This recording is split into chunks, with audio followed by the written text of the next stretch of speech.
Assalamualaikum warahmatullahi wabarakatuh. Selamat malam semuanya. Oke, apa kabar Anda hari ini? Semoga dalam keadaan sehat walafiat ya dan tidak kekurangan satu apapun. Baik, hari ini kita ke pertemuan 7 di mana kita akan membahas tentang materi pekerja, apakah itu pekerjaan, profesi dan profesionalisme. Ya, untuk materi di pertemuan ini Anda bisa download di e-learning ya. Eh, Kemudian nanti terakhir ada kisi-kisi sebelum UTS. Dan nanti kita melaksanakan UTS sesuai dengan jadwal sama dengan jadwal perkuliahan biasa ya. Baik, kita mulai materinya.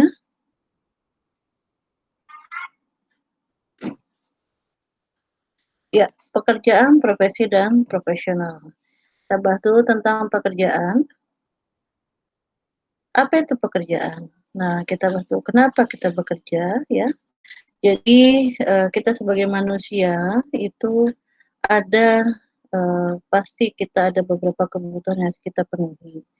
Nah, menurut Abdul Qadir bahwa kebutuhan manusia itu dapat diklasifikasikan menjadi 4. Yang pertama adalah kebutuhan secara ekonomi atau material, yang kedua adalah kebutuhan psikis atau non materi, yang ketiga adalah kebutuhan biologis atau proses regenerasi, yang keempat adalah kebutuhan pekerjaan atau kebutuhan akan status dan derajat dari manusia itu sendiri.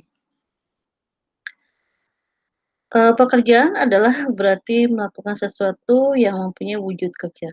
Nah, wujud kerja menurut Thomas Aquinas yang dikutip dalam bukunya Sumaryono bahwa tujuan bekerja itu adalah untuk memenuhi kebutuhan hidup, kemudian dengan bekerja bisa mengurangi tingkat pengangguran atau kriminalitas, dan kita dapat melayani sesama. Ada pekerjaan, ada profesi. Nah, ini yang sering kita dengar ya. Tetapi kita lihat dulu profesi. Profesi itu adalah bagian dari pekerjaan. Tetapi tidak semua pekerjaan itu bisa dikatakan adalah sebagai profesi. Sebagai contoh, misalkan, jika ada seorang petugas staf administrasi, apakah staf administrasi itu bisa dikatakan pekerjaan atau profesi? Yang kita pahami adalah bahwa seorang petugas staf administrasi itu bisa berasal dari berbagai latar belakang ilmu pendidikan ya.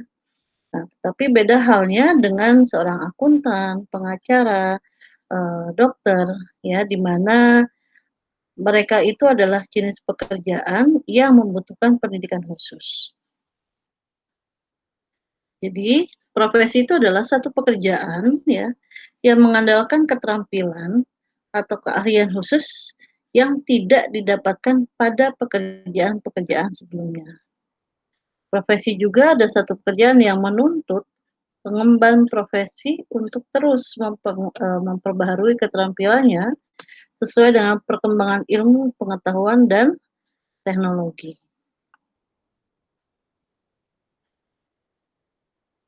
Bagaimana seorang pelaku profesi itu yang baik? Berarti dia harus memiliki sifat-sifat, yaitu bisa dikatakan profesional atau pekerjaan yang sifatnya profesi, dia harus menguasai ilmu secara mendalam dalam bidangnya. Kemudian dari ilmu tersebut bisa dikonversikan untuk menjadi sebuah keterampilan. Jadi mampu mengkonversi dari ilmu itu menjadi sebuah keterampilan. Kemudian biasanya pekerjaan yang jenis profesi dia harus menjunjung tinggi etika dan integritas profesi. Maka ada dikenal namanya adalah etika profesi. Nah, setelah kita bahas itu profesi, apa itu profesional?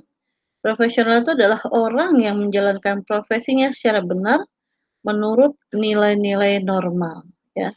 Jadi di sini artinya kita sudah bisa membedakan apakah itu pekerjaan, profesi, dan profesional.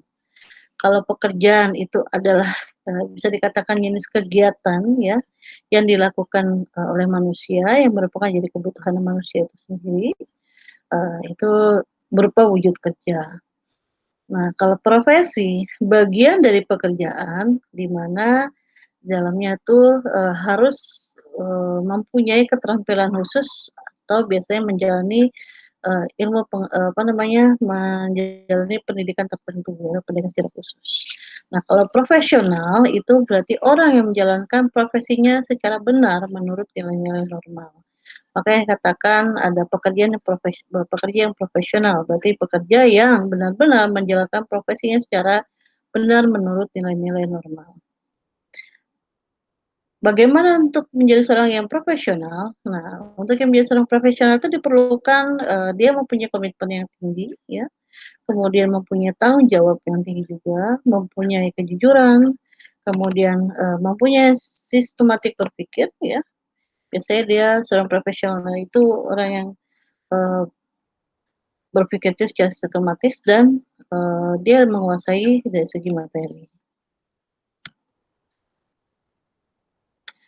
Nah, sekarang kita akan bahas profesi apa saja sih yang ada di bidang teknologi informasi.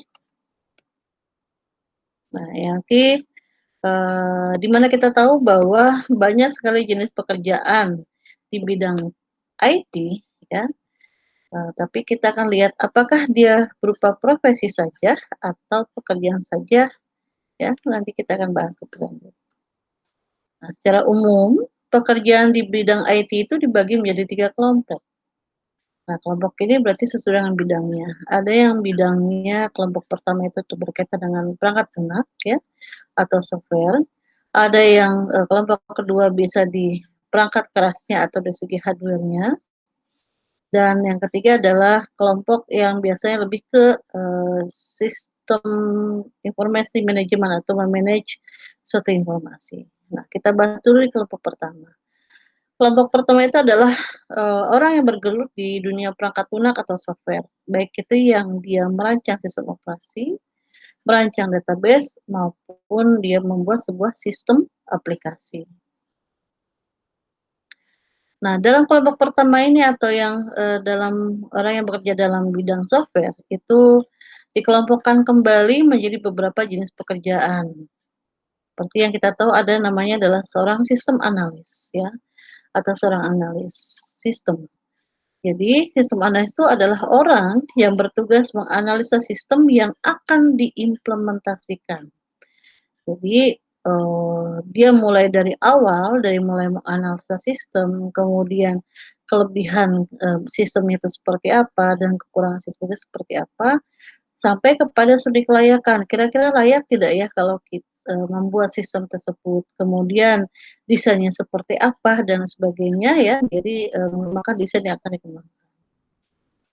Kemudian ada namanya programmer. Programmer itu adalah orang yang bertugas mengimplementasikan rancangan sistem analis. Jadi kalau sistem analis adalah yang merancang analisa yang akan diimplementasikan, berarti belum jadi program ya atau belum jadi sebuah aplikasi.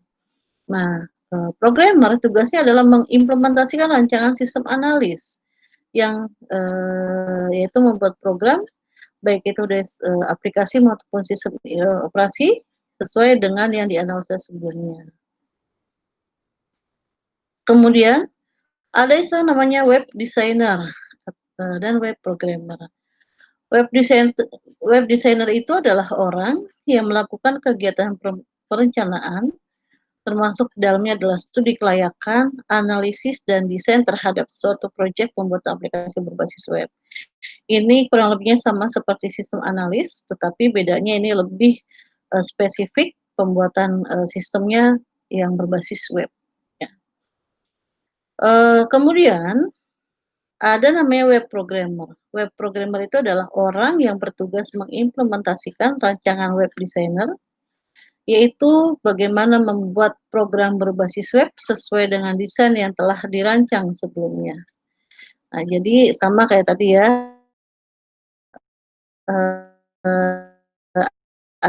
ada sistem analis dan programmer. Jadi sistem analis itu merancang, bagaimana sistem programmer untuk mengimplementasikan dari sistem yang dirancang oleh si analis. Nanti dikatakan adalah orang yang menganalisa kegiatan perencanaan, studi kelayakan dan analisa sistem, analisa desain untuk pembuatan aplikasi berbasis web. Nah, Setelah dianalisanya, kemudian diimplementasikan rancangan webnya dari web designer itu oleh si web programmer. Itu untuk kelompok pertama. Kelompok kedua adalah orang-orang yang bergelut di bidang perangkat keras atau hardware. Nah, apa saja sih jenis pekerjaan yang ada dalam lingkungan kelompok kedua ini? Yang kita kenal ada namanya technical engineer, yaitu bisa sering kita sebut namanya adalah teknisi. Teknisi itu adalah orang yang berkecimpung dalam bidang teknik, baik mengenai pemeliharaan maupun perbaikan perangkat sistem komputer. Kemudian ada namanya network engineer. Nah, ini adalah orang-orang yang berkecimpung dalam bidang teknis jaringan komputer dari mulai maintenance sampai kepada troubleshooting.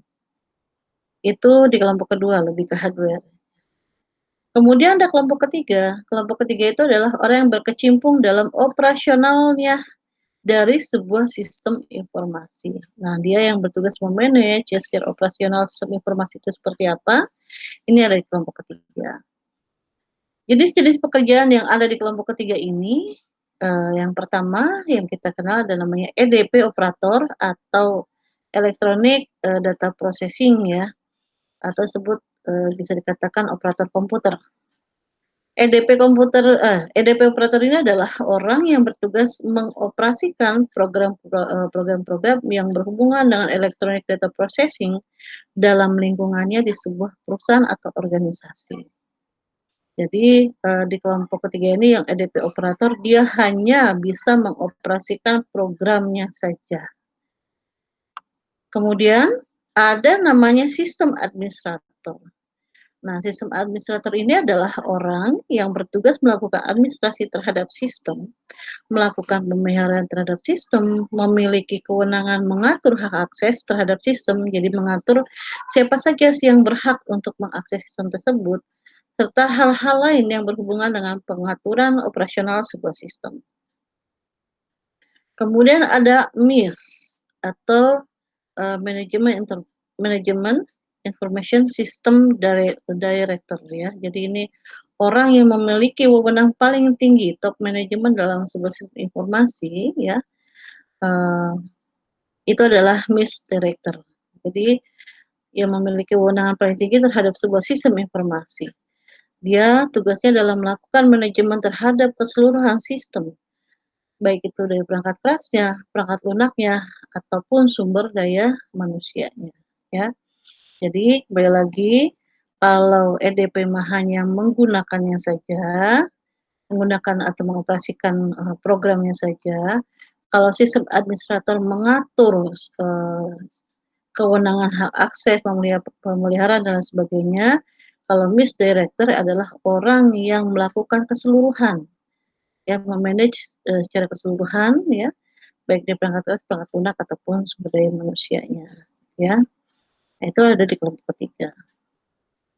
Nah, seperti saya katakan tadi bahwa tidak semua jenis pekerjaan itu dikatakan sebagai profesi. Tapi apakah suatu pekerjaan itu termasuk profesi atau bukan, maka kita harus tahu dulu kriteria-kriterianya harus seperti apa. Contoh misalkan kita punya sebuah pekerjaan sebagai staf operator komputer ya. Staf operator komputer ini itu tugasnya dia hanya sekedar mengoperasikan komputer saja. Di mana staf operator ini tidak termasuk ke dalam golongan profesi. Karena kenapa? Karena menjadi staf operator itu tidak membutuhkan latar belakang pendidikan khusus ya, atau dia harus mempunyai pengetahuan khusus, atau dia pernah mempunyai pengalaman tertentu ya. Jadi staf operator ini jadi pekerjaan tetapi tidak termasuk ke dalam sebuah pekerjaan yang sifatnya profesi. Bagaimana seorang software engineer? Nah, kalau seorang software engineer dapat dikatakan sebuah profesi. Kenapa? Karena seorang yang bekerja sebagai software engineer itu harus mempunyai pengetahuan yang lebih ya dan memiliki pengalaman kerja di bidangnya. Bagaimana, karakteristik dari software engineer ini ya, ciri-ciri yang dikatakan software engineer menurut Julius Hermawan, itu ada 2 karakteristik yang harus dimiliki oleh software engineer, kalau dia disebut pekerjaan yang layak disebut sebagai profesi. Yang pertama adalah software engineer itu harus memiliki kompetensi. Nah, kompetensi ini tujuannya adalah, eee, di mana satu sifat yang menuntut keprofesionalan dari seorang software engineer untuk memperdalam dan memperbaharui pengetahuan serta keterampilannya sesuai dengan tuntutan profesinya, ya. Maka, beberapa software engineer tuh dapat dikatakan bahwa dia seorang yang mempunyai profesi software engineer, dia harus memiliki sertifikat kompetensi atau mempunyai kompetensi tertentu ya sesuai dengan profesinya. Nah, ini yang, mulai di kampus kita ini, mulai adanya sertifikat-sertifikat kompetensi ya. Ini Anda harus mengikuti ya, tidak hanya sekadar, mau saja, tapi sudah banyak ya seperti, eee, programmer, junior programmer dan lain sebagainya. Kemudian, software engineer itu harus mempunyai tanggung jawab pribadi, di mana tanggung jawab pribadi ini dia mempunyai kesadaran untuk membebankan hasil pekerjaannya sebagai tanggung jawab pribadi. Jadi benar-benar bertanggung jawab penuh terhadap pekerjaan dari si software engineer tersebut. Nah, bagaimana agar kita bisa melaksanakan tanggung jawabnya secara baik dan benar, maka seorang software engineer itu harus mengembangkan bidang ilmu pengembangan perangkat lunak. Misalkan dengan cara kita harus memperdalam bidang ilmu metodologi pengembangan perangkat lunak ya, di mana kita tahu metodologi pengembangan perangkat lunak itu banyak sekali. Tidak hanya kita kenal di dalam dunia kampus, hanya sekedar waterfall, misalkan, prototipe dan sebagainya, tapi lebih diperdalam lagi ya, lebih dikembangkan lagi, ada yang sifatnya terstruktur, oriented tidak hanya sebatas UML aja, tapi masih banyak yang lain juga, ya. Kemudian, dia harus mengembangkan manajemen sumber daya. Jadi dalam mengembangkan perangkat lunak itu banyak sekali banyak sekali sifat manajemen dari sumber dayanya ya, baik itu dari orangnya, perangkat kerasnya, perangkat lunaknya, dan seluruh sistemnya. Kemudian seorang software engineer itu harus mampu mengelola, kelompok kerja. Jadi harus membuat job description setiap bagian-bagiannya. Dan, tanggung jawabnya itu adalah di mana keseluruhannya itu harus saling berkomunikasi satu sama lain. Itu yang paling penting, ya. Baik, pekerjaan di bidang IT itu dalam dunia pemerintahan sudah mulai banyak dilirik ya, mengingat pentingnya teknologi informasi, bagi pembangunan bangsa, maka pemerintah pun itu juga harus merasa perlu membuat standarisasi pekerjaan di bidang IT, bagi pegawai pemerintah.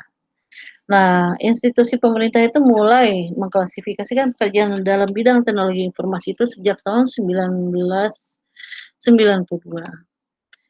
Di mana pada saat itu klasifikasi pekerjaan ini mungkin masih belum dapat mengakomodasi klasifikasi pekerjaan, secara umum ya, terlebih lagi deskripsinya juga masih kurang jelas dalam membedakan setiap sel pekerjaannya.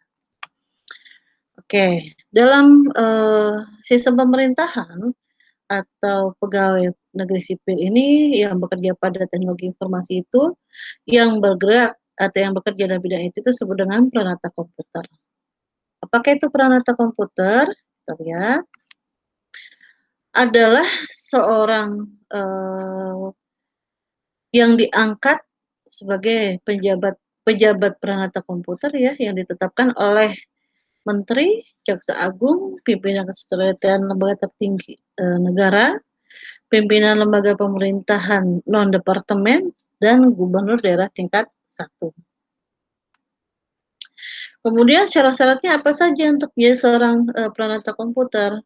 Ya, secara otomatis dia, bekerja atau minimal pernah bekerja pada satu organisasi instansi pemerintahan dan bertugas pokoknya itu memelihara dan mengembangkan sistem dan program pengolahan komputer di dalam dunia pemerintah. Kemudian berijazah serendah-rendahnya itu sarjana muda atau D3 atau yang sederajatnya. Kemudian dia harus memiliki pendidikan dan atau pernah mengikuti pelatihan dalam bidang komputer, kemudian juga mempunyai pengalaman dalam kegiatan di bidang komputer. Tentu saja harus memiliki pengetahuan atau pengalaman dalam bidang tertentu yang berhubungan dengan bidang komputer. Nah, sistem unsur penilaian pelaksanaan pekerjaannya sekurang-kurangnya pasti harus bernilai baik, baik itu di pendidikannya, pengetahuan, pengalaman, dan sebagainya. Nah, ini adalah jenjang pangkat peranata komputer ya. Jika Anda satu saat melamar menjadi PNS ya, terutama di bidang peranata komputer atau di bidang IT-nya, nah ini ya jabatannya seorang peranata komputer itu dimulai dari asisten peranata komputer media ya. Itu disesuaikan dengan level pendidikannya. Misalkan kalau yang lulusan SMA biasanya dia langsung kepada golongan 2B ya, biasanya seperti itu. Kemudian kalau misalkan Anda levelnya adalah lulusan sarjana, itu biasanya langsung ke penata muda atau golongan 3A dan seterusnya. Dan dia nanti akan berjenjang ya.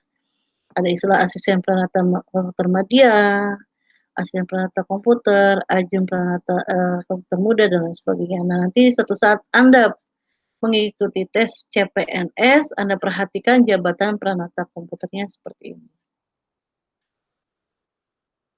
Baik, itu tidak akan saya jelaskan panjang lebar ya. Oke, ada namanya standarisasi profesi IT menurut SRIC PS Search ya, di mana itu adalah jenis pengelompokan lain untuk pekerjaan di kalangan teknologi informasi. Standarisasi SRIC ini ya, itu adalah pengklasifikasian standarisasi profesi di bidang teknologi informasi ya. Itu singkatan dari Short East Asia Regional Computer Confederation. Jadi adalah satu forum atau badan yang beranggotakan semua himpunan profesional IT yang terdiri dari 13 negara di Asia ya, di Asia. Itu dibentuk pada tahun 78 bulan Februari di Singapura, di mana dia memiliki 6 ikatan komputer dari negara-negara tetangga ya, dari 6 terus kemudian diikuti menjadi 13 negara. Oke.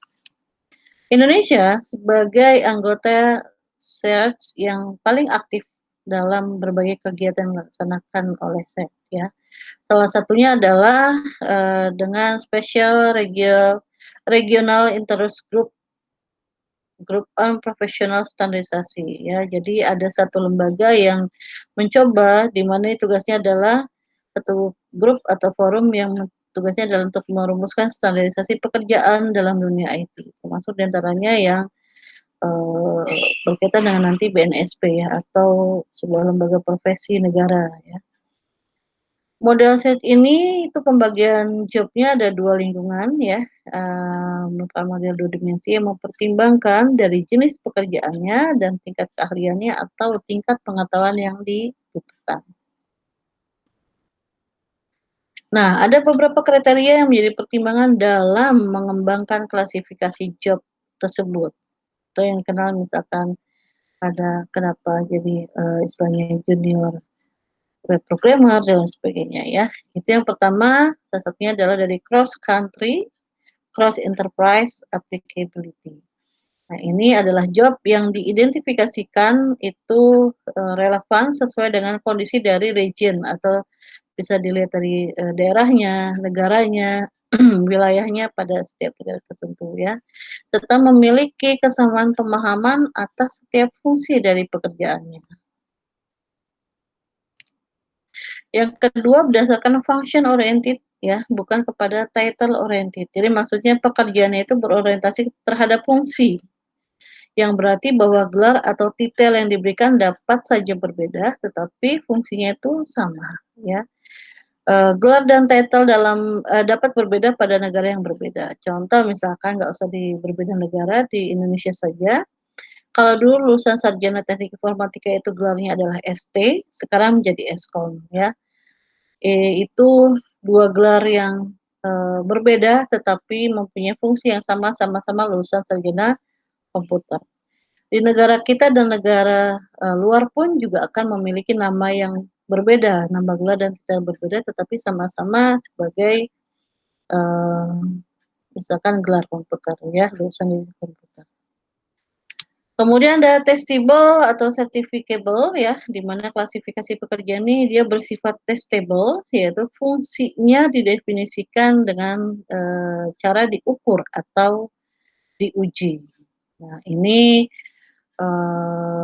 biasanya kepada jenis pekerjaan punya profesi khusus, misalkan untuk, menjadi seorang yang disebut, eee ahli dalam bidang web, berarti dia harus mengikuti misalkan kompetensi, berkaitan kompetensi dia, klasifikasinya itu, sesuai yang khusus web saja, misalkan seperti itu. Atau yang di network, berarti khusus yang diukur atau diujinya dengan berbasis network engineer saja, seperti itu ya, itu termasuk dalam testable. Kemudian applicable applicable berarti fungsi yang didefinisikan harus dapat terapkan pada mayoritas profesional IT pada regional masing-masing. Nah, ini berkaitan dengan kebutuhan dari, IT di negara masing-masing. Dia mempunyai profesi yang berbeda-beda. Oke, contoh misalkan, kalau kita mah istilahnya ada S1 tuh sarjana disebutnya ya, misalkan S2 itu magister, S3 itu misalkan, doktor gitu ya. Nah, dia mempunyai, applicable-nya, fungsinya didefinisikan harus diterapkan pada mayoritas profesional. Kalau berkaitan dengan IT berarti sebutnya apa gitu ya. Nah, itu sebutan umumnya. Tapi kalau misalkan di luar negeri sana, sama ya seperti ini, cuma beda misalkan S1-nya disebut apa, S2-nya apa, S3-nya misalkan PhD. Oh, PhD itu apakah IT, apakah bukan, itu tidak ada, sebutan khususnya. Jadi mayoritas biasanya sudah profesional IT di region masing-masing ya. Jadi pasti setiap negara itu mempunyai nama yang berbeda-beda. Oke, ini model klasifikasi yang direkomendasikan oleh, CPS tadi ya. Ada profesional IT di mana profesi IT itu bisa dilakukan, bisa didapatkan dari pendidikan atau pelatihan, bisa dengan dia pernah pengalaman di sistem develop ya, atau dia, spesialis support ya. Nah, kalau misalkan profesi IT-nya dia dapat dari pendidikan dan pelatihan, nah itu biasanya, menjadi seorang instruktur dari pendidikan IT yang bisa non gelar ya, seperti misalnya kursus komputer, pelatihan dan lain sebagainya. Kalau sistem develop, nah dia bisa disebut sebagai programmer ataukah project manager, di mana keseluruhannya dipegang oleh si sistem analis. Nah, kalau spesialis support, nah itu spesialis yang biasanya hanya di bidang-bidang tertentu saja. Oke, kemudian, eee, dari jenis pekerjaan yang tadi skema di atas, itu masing-masing mempunyai 3 tingkatan, yaitu supervise atau terbimbing, kemudian moderatorly supervise atau madya, atau independent or managing ya, atau managing atau mandiri. Nah, tadi tadi ada istilah, madya ya di dalam peralatan komputer nih istilahnya. Kalau yang supervise terbimbing itu biasanya jenis pekerjaan masih awal, yang masih baru dari 0 sampai 2 tahun pengalamannya. Nah, dia membutuhkan pengawas dan petunjuk bagaimana cara melaksanakan tugasnya. Kalau yang moderately atau yang madya itu, tugas kecilnya dapat dikerjakan oleh mereka sendiri, tetapi masih membutuhkan bimbingan, eee, karena biasanya pengalamannya itu baru 3 sampai 5 tahun. Nah, kalau yang independen atau dia sifatnya mandiri, dia memulai tugas sendiri, tidak membutuhkan bimbingan dalam melaksanakan tugasnya. Ini berarti yang sudah pengalaman experience-nya tuh 5 tahun ke atas. Nah, ini contoh-contoh dari seorang analis sistem yang, istilahnya supervise, terbimbing, madya, dan mandiri. Nah, ini gambaran umumnya. Kalau biasanya seorang sistem analis itu dia masih baru atau masih misalnya, supervise, bimbing. Dia membuat spesifikasi fungsional sistem yaitu, didefinisikan, kemudian dia tugasnya membantu mengimplementasikan, membuat dokumentasi, dan membantu pada tahap awal pemakaian saja. Kemudian, kalau yang madya, seorang analis itu berperan dalam semua tahapan definisi sistem yang lebih besar, lebih kompleks ya. Kemudian, dia bisa membuktikan pengembangannya dan dengan membuat teknik analisis dan model ya, di mana, dapat membantu hingga tahap pelatihannya. Nah, kalau mandiri biasanya adalah orang yang bisa memimpin dan merencanakan kerja tim dan tanggung jawabnya penuh selama SDLC atau Software Development Life Cycle-nya yang dibuat sangat kompleks ya, dengan memberikan saran dan rekomendasi serta pelatihannya. Nah, ini adalah jenis-jenis pekerjaan, jenis profesi, dan jenis profesionalisme. Jadi bisa kelihatan ya, seorang yang profesi, contohnya misalnya sistem analis, apa yang dia harus lakukan, nah bisa dilihat letak profesinya itu ada di mana, ya. Apakah dia terbimbing, madya, atau mandiri, di mana masing-masing itu jelas profesi seorang sistem analis karena harus mempunyai pengetahuan lebih, ya, kemudian, pendidikan yang, eee, mumpuni ya, dan lain sebagainya. Oke. Baik, itu materi dari profesi, pekerjaan, dan profesionalisme. Kemudian ada kisi-kisi UTS ya, di mana nanti pertemuan 1 dan 7 masuk semua sini. Intinya adalah,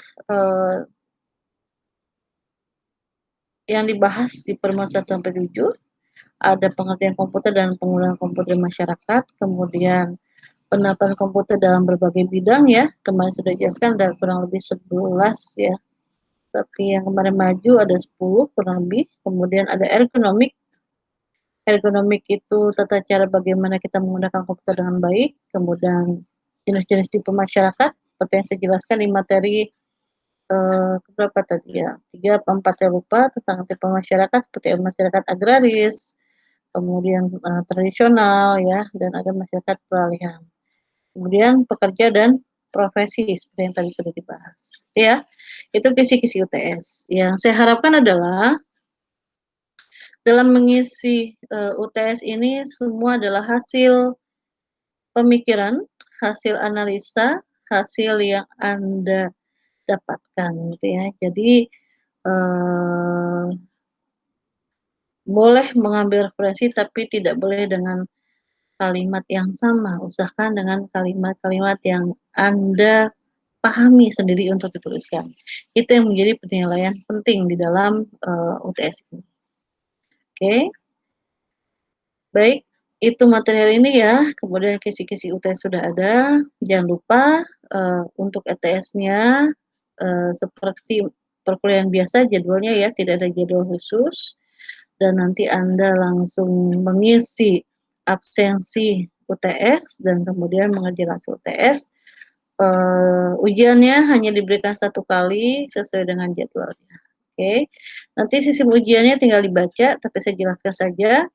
Untuk sistem ujiannya adalah nanti kurang lebih ada beberapa soal ya, kemudian Anda memilih nomor sesuai dengan digit terakhir Anda, apakah ganjil atau genap.